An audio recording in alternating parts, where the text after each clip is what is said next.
गुरु रूपी साध संगत के चरणों में प्रणाम। मालिक को प्रेम की निगाहों से देखो, प्रेम की आंखों से देखो। बुद्धि की आंखों से वह नहीं दिखेगा। गुरु नानक देव जी का एक शब्द है, कहते सह सियाण पा लख होए तो एक न चले ना। कि जीव जो है वो लाखों चतुराइयां कर ले, लाखों क्या करोड़ों चतुराइयां कर ले, लेकिन वहां एक भी नहीं चलती। परमात्मा को प्राप्ति के लिए एक भी नहीं चलती। ये चालाकी का रास्ता नहीं है, प्रेम की डगर है जिसे संसार समझ नहीं पा रहा। और प्रेम भी ऐसा जो सच्चा प्रेम, निस्वार्थ प्रेम। जब सच्चा प्रेम होता है तो वो सिर्फ प्रीतम की चाह होती है। जहां स्वार्थ होगा वहां पे बदले में हमें ये चाहिए।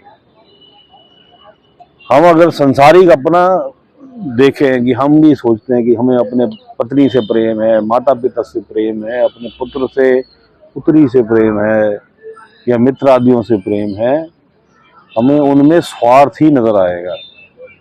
हम ये सोचेंगे कि ये बच्चा बड़ा होगा हमारी सेवा करेगा।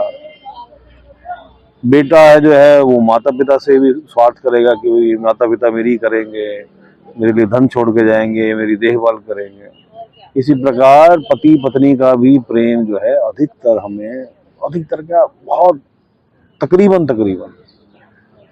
मोस्ट ऑफ द टाइम स्वार्थ रूप ही मिलता है।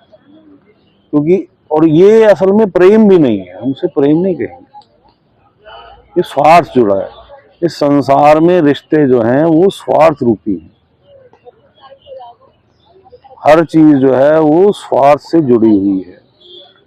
सच्चा प्रेम या तो कोई पूर्ण संत, पूर्ण गुरु कर पाता है, या परमात्मा से होता है। जो गुरु होता है उसको स्वार्थ नहीं होता शिष्य से। कौन से गुरु को?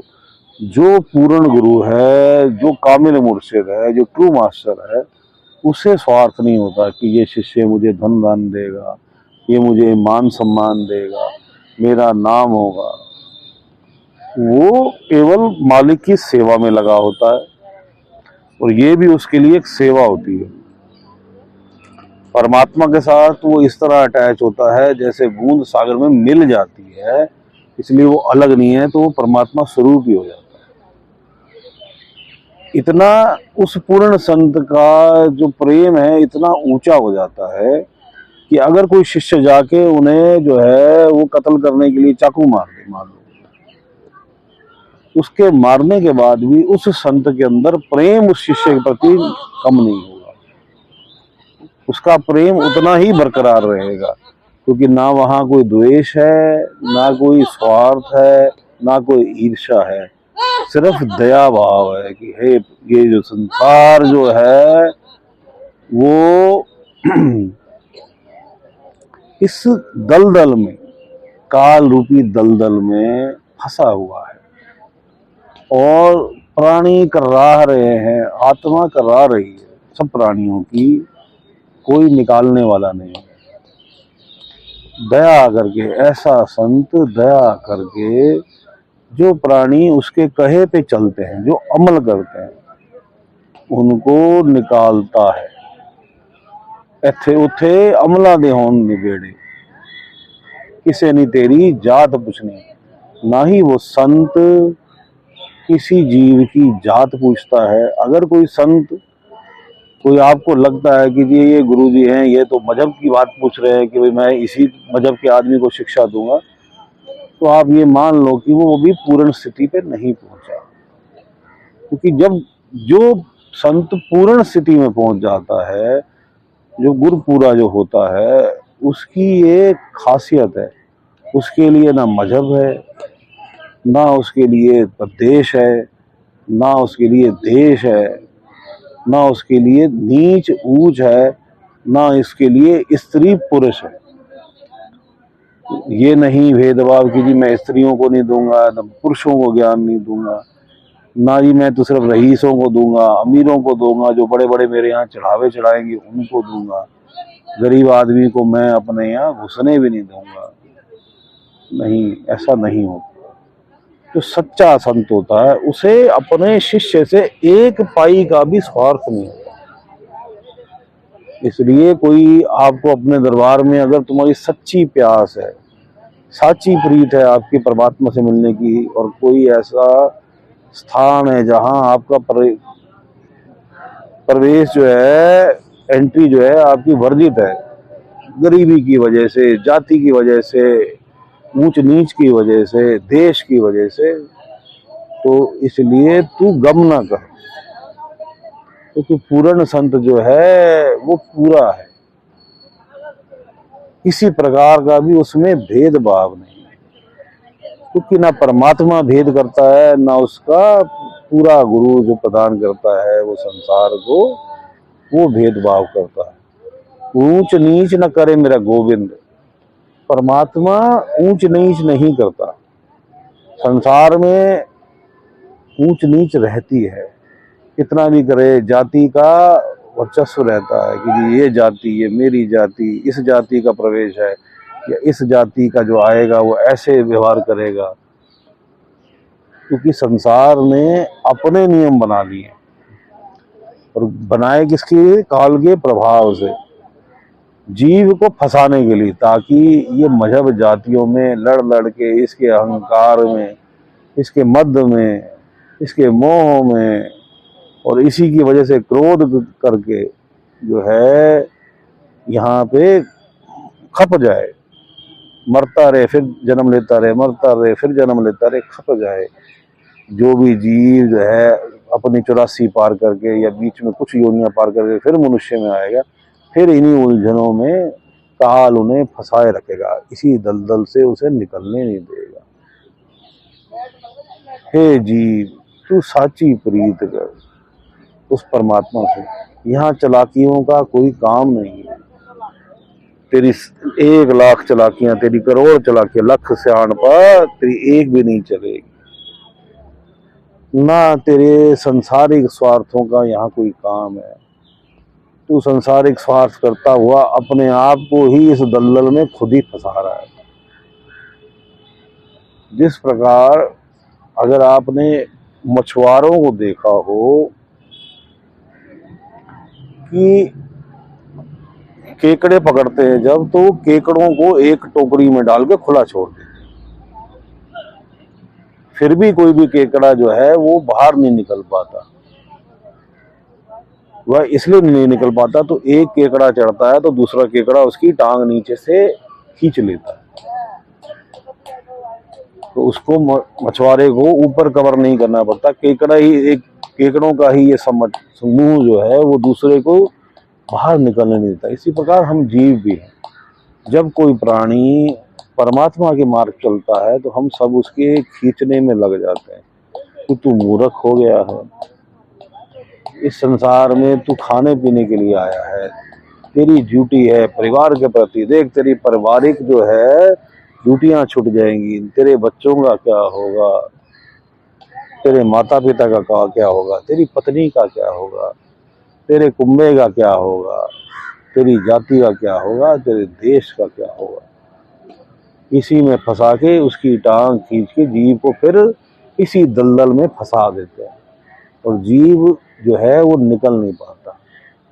पूर्ण संत ही जो जीव को पूर्ण ज्ञान देता है, जुगती बताता है कि भाई ये प्रेम की डगर है, तू संसार में रहता हुआ भी परमात्मा को प्राप्त कर सकता है। तू कोई भी कार्य कर रहा है तो अपने परिवार में है, तुझे अपना परिवार त्यागने की जरूरत नहीं है। ये सारा मन का खेल है। एक साधे सब सधे, तूने मन को साध लिया तो तेरा सब सध जाएगा, और ये मन परमात्मा की कृपा से सधता है, पूर्ण गुरु की कृपा से सधता है। गुरु परमेश्वर एको जान। ये जीव तो तू अपनी चलाकियां छोड़ के इस प्रेम की डगर पे चल, फिर तुझे ना जाने कितने जन्मों के बाद, कितनी तकलीफों के बाद ये मौका मिले, तो ये अवसर को मत गवा। ये बेशकीमती अवसर है। तो मन में परमात्मा को मिलने की ख्वाहिश पैदा कर, तो मन में अल्लाह को पाने की ख्वाहिश पैदा कर, तो मन में राम जो कण कण में समाया है उसको पाने की ख्वाहिश कर, जिसका कोई स्वरूप नहीं है, जो निराकार है, जो अकाल मूर्त है, जो निरंकार है, जो अकाल पुरख है, जो कुल मालिक है, जो आत्मा का स्वामी है, तू उसको पा, जिससे सारा ये संसार उत्पन्न हुआ, जो अजन्मा है, जिसने कभी जन्म नहीं लिया, जो किसी गर्भ में नहीं आता, जो किसी से द्वेष नहीं करता, जो सबसे प्रेम करता है और जो खुद भी प्रेम है। Love is God. तू प्रेम की ज्योत जला अपने अंदर, उसकी ख्वाहिश कर, खुद ब खुद तेरे रास्ते जो हैं अपने आप खुलने शुरू हो जाएंगे। तू इस काल के बहकावे में मत आ कि जी फलाने मंदिर में जाने से परमात्मा मिलेगा, और जी परमात्मा पाने के लिए तो जी पहाड़ों में जाके सैकड़ों साल की तपस्या करनी पड़ती है, और ये परमात्मा को पाने के लिए तो जी जंगलों में जाके तपस्या करनी पड़ती है। ऐसा कुछ नहीं है, ये प्रेम की डगर है। बस इसे तो तू खाते पीते उठते जागते काम करते हर वक्त जो है कर सकता है, उसकी याद, यही उसकी पूजा है, यही उसकी सेवा है। और जिस दिन तुझे पूर्ण संत मिल जाएगा, वो तुझे बैठा देगा, तुझे घट के भीतर परमात्मा के दर्शन कैसे होंगे, कहाँ होंगे बता देगा। तुझे एक एक करके सब जो है लोगों से पार करा देगा और सत्यखंड में पहुंचा देगा, जहां से जाने के बाद तू जीवन मरण के चक्र से मुक्त हो जाएगा। और आगे की यात्रा भी जो है तू जो है सतपुरुष साहिब जो है तुझे अनामी लोक तक पहुंचा देंगे, जिसे आगे चल के हम कुल मालिक का देश भी कहेंगे। इस राह पे चल, अवर काज तेरे किते न काम, मिल साध संगत भज केवल नाम। पूर्ण गुरु द्वारा तुझे अगर सच्चा नाम प्राप्त है तो केवल वो ले और ध्यान को परमात्मा में स्थित कर। अब हम मेडिटेशन में बैठते हैं, हम बार बार इसीलिए प्रयत्न करते हैं कि हमारा ध्यान संसार से हटके परमात्मा में लग जाए। जिस कार्य के लिए हम यहाँ आए हैं संसार में, वो हमारा पूर्ण हो, और बार बार ध्यान परमात्मा में लगाने की कोशिश करते हैं कि भाई परमात्मा तुझसे लो लग जाए। अगर है शौक मिलने का तो हरदम लो लगाता जा। तो हम संसार से, संसार की कामनाओं से, संसार की इच्छाओं से और सब जगह से ध्यान को हटा के परमात्मा में स्थित करते हैं, दोनों आंखों के बीच में पीछे करके, जो हमारा थर्ड आई सेंटर है, तीसरा तिल है, बिंदी वाला स्थान, छठा चक्र। और अगर पूर्ण गुरु हमें प्राप्त है तो ध्यान को पूर्ण गुरु में स्थित करते हैं, वहीं पे जहाँ मन भी साथ में अटैच है, उसके ऊपर चिपका हुआ है जन्मों जन्मों की मैल लेके। लेकिन तू ध्यान करता रहे, करता रहे, करता रहे उस स्थान पे, एक ना एक दिन तू कामयाब होगा। कोशिश करने वालों की कभी हार नहीं होती, और तुझे परमात्मा के दर्शन होंगे, तुझे पूर्ण गुरु मिलेगा जो तुझे परमात्मा से मिलाएगा। तो ध्यान में बैठते हैं, मालिक सबका भला करे, मालिक सबका भला करे।